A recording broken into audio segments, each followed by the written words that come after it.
Great. Hi, so thanks for taking the time to chat with me today. Thanks for having us. Yeah. Yeah. So I guess we'll start off with the big basic. What was the inspiration for Agnes? The inspiration for Agnes, there was a lot of, there's certainly films like Ken Russell's The Devils and Black Narcissus, and even dips into like some nunsploitation stuff. But I mean, really, and then the style and structure was kind of those.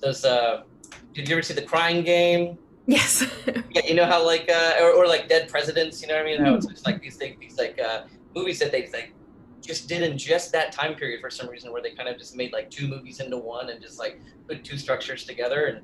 And that was like, writing it, that was definitely a big influence. Like, wait a minute, like halfway through writing this kind of nun exorcism movie, it was like, all right, we have this, and we can go back and fill this in more, and it'd be like a traditional kind of exorcism movie. But then I was like, but wait a minute, this is another avenue we can take, where we can go into to this other world. So kind of like putting two story structures together, like in that vein, was definitely what inspired me to keep going with it. Yes. Yeah, I was really curious about that tonal shift of the sort of like the convent story and then Mary's story afterwards, because the convent feels very stylized, like very like comedic almost, and I was really curious about what you were like, what you found when you were sort of playing with the story and with filming, about how they sort of, how that like contrast illuminated maybe both the beginning and the end. Um, Sorry, how do you what say it How the sort of two stories, and especially the sort of style differences between the two, sort of like created this interesting dissonance that I was wondering if you would talk about a little bit more. Yeah, I don't know, like, you know what I mean, because it was like something. It was essentially like when once you find the character, then you're just kind of following the character. So then it just becomes this kind of like aimless hangout movie for the second half, because we're really just like getting to know this character that we met, early on in the first half of the movie, and then just kind of didn't like really didn't didn't know that she was even going to be like something that we were going to follow until the second half. And then and so then it just all became a part of a character. So it wasn't necessarily a methodical and like figuring out how this story is going to intersect with this story, or these things are going to happen. It was more just like, we're following this character, and in this plot she's not as central, but in this plot she is. Um, and so it was very more just character based, and letting the characters kind of write the story as they grow. Interesting. Yeah, and so for Molly, what drew you to sort of take part in this project, or what excited you about it?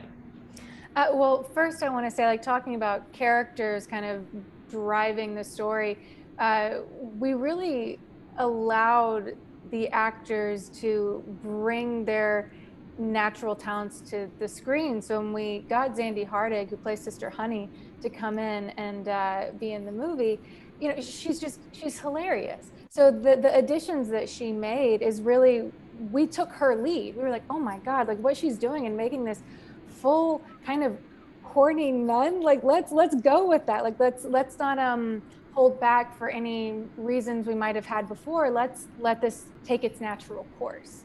um and I really loved that. I loved how all the characters in the script had a lot of room to be unique. You don't forget anyone. And when Quagmire was looking for a movie to produce, that's really what we wanted. We wanted something that was a really interesting character study, but in the horror space, which is not something, it's a big ask. So when we were talking to our partners at Divide Conquer, they told us about Climate of the Hunter, sent us a link, sent us an early draft of Agnes. And we were really intrigued by what Mickey had done with that movie and the crew he had assimilated in Oklahoma. And then reading the script, it was this amazing character study that you think you're getting one thing, and then halfway through, you just get a totally different movie. So we thought, if we just, are able to provide a couple more tools, let's see what Mickey can do. And he ran with it. Yes. And so from there, were you also like, I'm really drawn to this character of Mary, or how did that sort of come in? Oh, same time. Mhm. Like, it was really, it's I love to read scripts. It's something I've always enjoyed. Uh, and with Agnes, it was kind of love at first read. I thought the journey was interesting, and then I'm very attracted to characters that are running from something in their past, because I mean, I know I can relate to that. I think a lot of people can.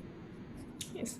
Yeah, I was really it was really interesting. So it's, it's Agnes is the titular character, but it's more about the impact that she has on everyone else than about her specifically. And I was really impacted by her friendship with Mary, and Mary's own ability to process her grief and this loss. And so I was wondering if you would talk about that sort of that impact of that female friendship, and why it makes such a strong narrative and such a surprise for this movie. Uh, as soon as Haley McFarland was available to play this role, it changed the dynamic between the characters. Haley and I have been friends for years. So when her name was brought up by Matthew Welty, my partner at Quagmire, I was like, let's bring it to Mickey. Let's see where this would take the script. And we all agreed that it could have, just a more interesting skew on what you normally see again in a horror film. And all three of us, I think, really enjoyed the film Persona and the relationship between those two female characters. And we wanted to have that same kind of, really close friendship, but that kind of friendship where you get into trouble together. You don't exactly tell your deepest, darkest secrets. So it's kind of a friendship on the surface. And I think that's what Agnes and Mary, are drawn to, is that they both know that they're not ready to be honest with themselves.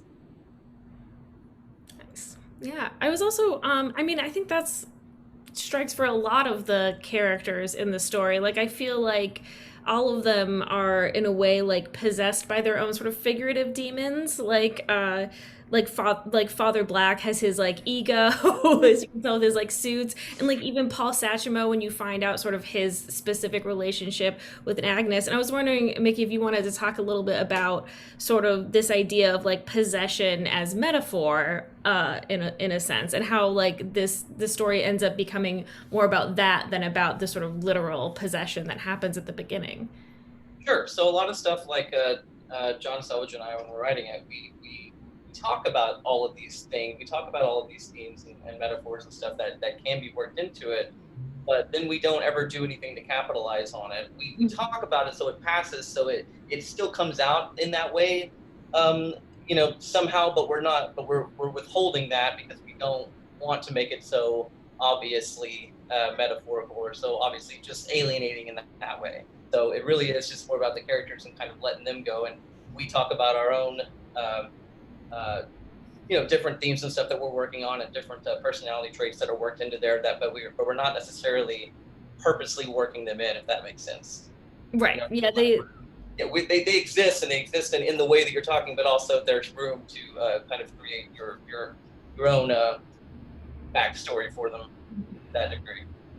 Yeah, there's a lot of fun sort of idiosyncrasies with all of the characters that was really interesting. I was wondering if you could talk a little bit about the casting too, because you see Rachel True, who is a bit of her own sort of like horror icon, and even like Sean Gunn is like very well known. I was wondering about that sort of casting process, like how you, if you approach these actors with these characters in mind, or sort of how that came about. Yeah, sure. So whenever uh, I met Molly and Elon and Matthew, like the Quagmire, the production team all together. They kind of came through and gave me options for actors, like options I didn't even know, you know what I mean, that were available. You know what I mean? So they started presenting me with these actors, and then it was just kind of like, wait a minute, I get to like choose like for these things, like out of all of these, kind of people that we're talking about, and they all ended up agreeing to it somehow. So basically, we got to work with the same actors that I've been working with for years, and then add some new actors into the mix that Quagmire brought in. And I mean, Molly can tell you more about that. I feel like. Well, we loved Ben Hall and Mary Buss from Climate of the Hunter. We wanted them to be an Agnes. And then because this film is such an interesting journey and Mary ends up interacting with so many different characters, I mean, the fun of being an actor in your own production is you just get to invite your friends to like come down and act in a movie with you, you know? Like I've known Sean for 10 plus years. And so giving him the script, like we did think that he would just be a great Paul Sachimo. And, you know, he wanted to do it. He wanted to do something interesting and he had the time available. So he came down and did it. And we're all massive fans of Rachel True. Like you said, she's an icon. So again, just, I really just got to cast people that I've always wanted to work with. Like it's you know it's like a kid in a candy store and like all of it's fantastic. And was there anything that shifted from the script once you brought those actors in for those characters, or while you were filming, where you just kind of like let them riff and it took the scene in a new direction?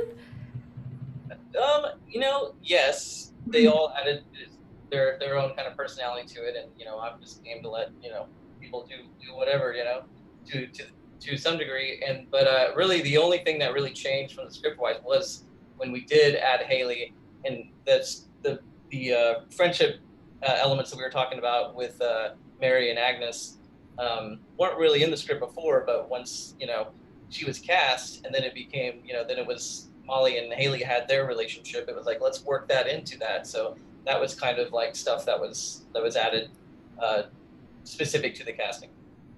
Awesome. Well, that was it. That was all my questions. So thank you guys again. I really enjoyed it. I hope you guys have a good rest of the virtual Tribeca. Thank you. Thank Thank you so much you. for having us. Thanks. Bye.